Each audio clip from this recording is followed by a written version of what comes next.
आदतें दो तरह की होती हैं, या तो अच्छी आदतें या फिर बुरी आदतें। अच्छी आदतों से हम जीवन में वो सब कुछ हासिल कर सकते हैं जिनकी हम इच्छा रखते हैं।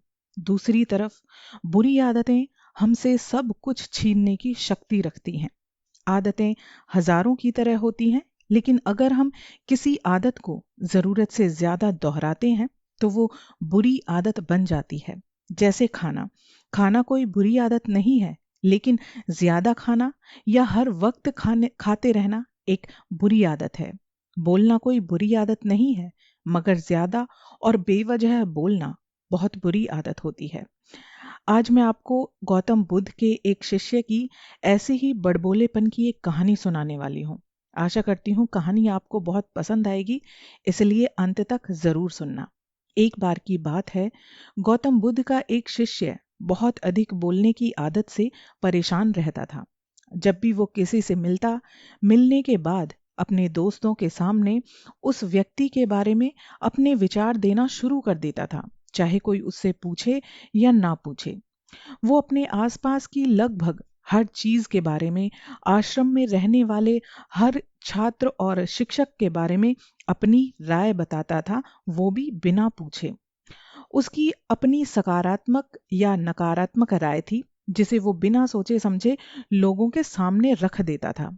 जब भी आश्रम में रहने वाला कोई अन्य छात्र उसके पास आकर कोई समस्या बताता था, तो वो उसकी पूरी बात सुने बिना ही उसे सलाह देना शुरू कर देता था।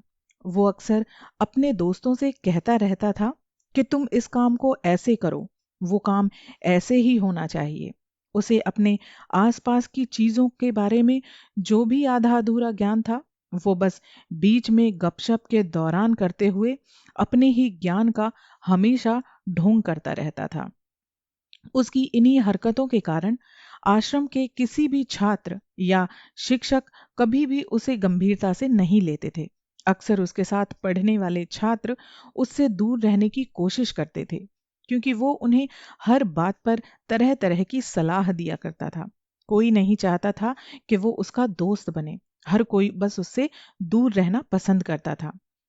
वो लड़का खुद भी जानता था कि उसके बहुत बोलने की आदत के कारण कोई उसे पसंद नहीं करता था। वो भी अपनी इस आदत को बदलना चाहता था, लेकिन चाहकर भी वो अपनी इस आदत को छोड़ नहीं पा रहा था, क्योंकि ये आदत उसकी बुरी आदत बन चुकी थी। एक दिन वो अपने गुरु के पास गया और अपनी सारी समस्या उसने गौतम बुद्ध को बताई। गौतम बुद्ध ने कहा, बेटा, वही व्यक्ति जरूरत से ज्यादा बोलता है जो सोचता है कि वो सब कुछ जानता है। ऐसा व्यक्ति जो मानता है कि वो बहुत कम जानता है और अभी भी उसे बहुत कुछ सीखना बाकी है, वो कभी भी अधिक नहीं बोलता, जगह जगह पर अपनी राय कभी नहीं देता। तो पहले अपने अंदर से ये अभिमान दूर करो कि तुम सब कुछ जानते हो। शिष्य ने गुरु के सामने सर झुकाया। गुरु ने कहा, बेटा, मैं एक दिन में आपकी बहुत ज्यादा बात करने की आदत को एकदम खत्म तो नहीं कर सकता, लेकिन हाँ, धीरे धीरे तुम्हारे अंदर की इस बुरी आदत को खत्म जरूर करूंगा। लेकिन मैं तुमको ये बात बताना चाहता हूं कि तुम किन मौकों पर तुम्हें चुप रहना चाहिए, ताकि तुम खुद को दुखी होने और दूसरों को परेशानी में पड़ने से भी बचा सको। शिष्य ने गौतम बुद्ध की बात को सहमत करते हुए हाँ में सर हिलाया। गौतम बुद्ध ने कहा, बेटा, इन 5 अवसरों पर किसी भी व्यक्ति को अपना मुंह बंद रखना चाहिए। पहली, जब आपको लगे कि आपकी बातों से कोई आपकी भावनाओं को नहीं समझ सकता, तो उस समय आपको चुप रहना चाहिए। अक्सर हम अपने दुख दर्द लोगों को बताना शुरू कर देते हैं, जबकि हमारे आसपास रहने वाले ज्यादातर लोगों को इस बात से कोई फर्क ही नहीं पड़ता कि हमारे जीवन में चल क्या रहा है। हर व्यक्ति को केवल अपनी परवाह है। वो केवल अपने बारे में बात करना चाहता है। वो केवल अपने बारे में सुनना चाहता है। उसे हमारे जीवन की परेशानियों की परवाह नहीं होती और वो हमारे बारे में सुनना नहीं चाहता। कोई भी इंसान आपकी कहानी 1 या 2 बार सुन सकता है, लेकिन उसके बाद वो आपसे दूर भागना शुरू कर देगा, क्योंकि कोई भी दुखी होना पसंद नहीं करता। किसी को भी एक उदास और असहाय व्यक्ति के साथ ज्यादा दिनों तक नहीं रहना चाहिए। इसलिए अपने कुछ करीबी दोस्तों और परिवार वालों के अलावा किसी को भी अपनी परेशानी कभी ना बताएं, क्योंकि अक्सर वे आपकी बातों को समझने के बजाय आपके पीठ पीछे से आपका मजाक उड़ाते हैं। दूसरी बात, जब आपको नहीं पता कि किसी विशेष अवसर पर क्या कहना है, या आपको किसी विशेष घटना के बारे में केवल आधा अधूरा ज्ञान है, तो ऐसे अवसर पर भी आपको हमेशा चुप रहना चाहिए। ऐसा व्यक्ति जो आधा अधूरा ज्ञान होने के बाद भी उस विषय पर बात करता है, वो अक्सर मजाक का पात्र बन जाता है। ऐसे व्यक्ति को कोई भी गंभीरता से नहीं लेता। केवल वही व्यक्ति अपनी बात प्रभावी ढंग से रख सकता है जिसे उस विशेष घटना या विषय के बारे में गहरा ज्ञान प्राप्त हो। इसलिए यहाँ वहां से मिली हुई आधी अधूरी और अनपरखी जानकारी के आधार पर कभी भी दूसरे लोगों को समझाने की कोशिश नहीं करनी चाहिए। तीसरी बात, गुरु ने कहा कि जब कोई व्यक्ति आपके सामने किसी तीसरे व्यक्ति की बुराई कर रहा हो, तो ऐसी स्थिति में हमेशा चुप रहना चाहिए। आपको कभी भी ऐसी नकारात्मक बातचीत का हिस्सा नहीं बनना चाहिए, क्योंकि आज वो व्यक्ति जो कर रहा है, कल किसी और व्यक्ति के सामने वो आपकी भी बुराई निश्चित तौर पर करेगा। और इस बात की पूरी पूरी संभावना है कि आज आपने जिस तीसरे व्यक्ति की बुराई की है, उसे भी इसका बात का पता चल जाए तो आप ही मुसीबत में आ सकते हैं।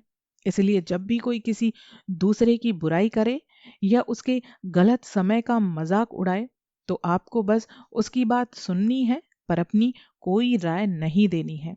अगर आप ऐसा करेंगे तो भविष्य में आपके लिए समस्याएं खड़ी हो सकती हैं।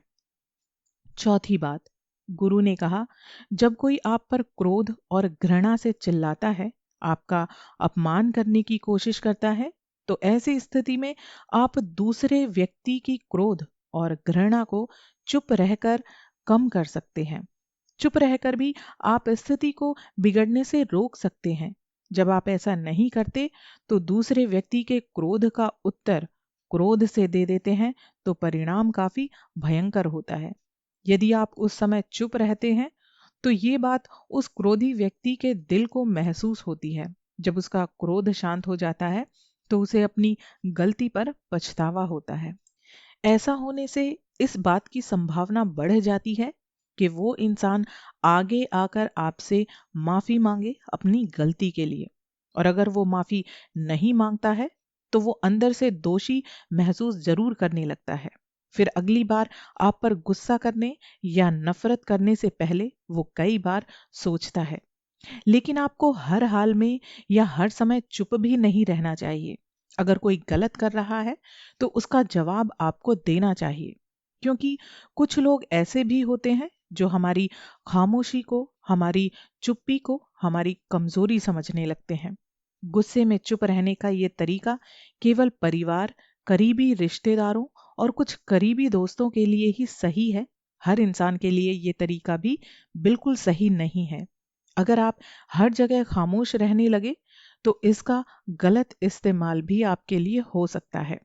पांचवी बात, गुरु ने आगे कहा कि जब कोई व्यक्ति आपके जीवन की कोई दुखद घटना या अपने जीवन की परेशानी आपको बता रहा हो, तो ऐसे में आपको चुप रहना चाहिए और सिर्फ उसकी बातों को सुनना चाहिए। ज्यादातर लोग ऐसे हैं कि उनके सामने किसी ने उनकी समस्या सुनाई नहीं कि उन्होंने समाधान देना शुरू कर दिया। हालांकि जब कोई व्यक्ति अपनी समस्या हमारे साथ साझा करता है तो वो हमसे किसी सुझाव की उम्मीद नहीं करता। वो चाहता है कि हम उसकी बात बस ध्यान से सुनें, क्योंकि जब हम उसकी बातें सुनते हैं तो उस व्यक्ति को आंतरिक, अंदरूनी तौर पे एक शांति मिलती है। उसे लगता है कि कोई उसकी बातों को सुनने और समझने वाला भी है। अधिकांश समय जब लोग अपनी समस्याओं को हमसे साझा करते हैं तो वो हमें केवल अपनी बात बताना चाहते हैं। वो हमसे किसी प्रकार की सलाह नहीं चाहते, क्योंकि वो पहले से ही सभी तरह की सलाह जानते हैं जो हम उन्हें देने जा रहे हैं।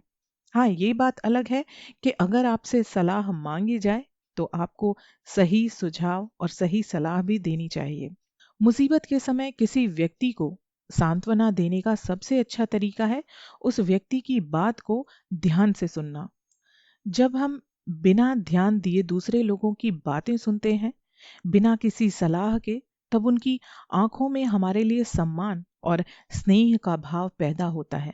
उन्हें लगता है कि हम अधिक गंभीर, बुद्धिमान और शांत दिमाग वाले लोग हैं। इसलिए अब जब भी कोई अगली बार आपको अपनी समस्या बताए, तो बस उनकी बातों को ध्यान से सुनना, और जब तक वो आपसे कोई सलाह ना मांगे तो किसी तरह की सलाह मत देना।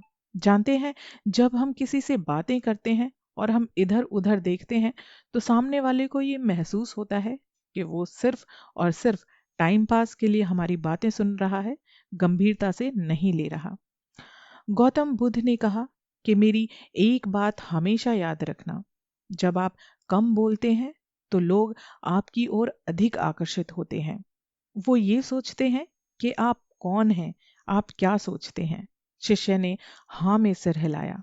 शिष्य अब गौतम बुद्ध के शब्दों को समझ गया था कि किन परिस्थितियों में उसे चुप रहना चाहिए और कब चुप नहीं रहना चाहिए।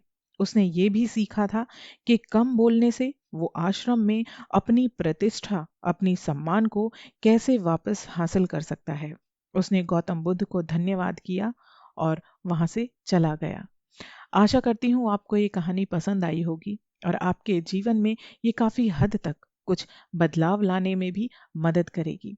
अगर आपने मेरे चैनल को सब्सक्राइब नहीं किया है तो प्लीज़ सब्सक्राइब कर दीजिए, ताकि मेरी ऐसे ही खूबसूरत कहानियाँ आप आसानी से आगे भी सुनते रहें। तो मिलते हैं अपने अगले वीडियो में। तब तक खुश रहें, अपने लिए, अपनों के लिए।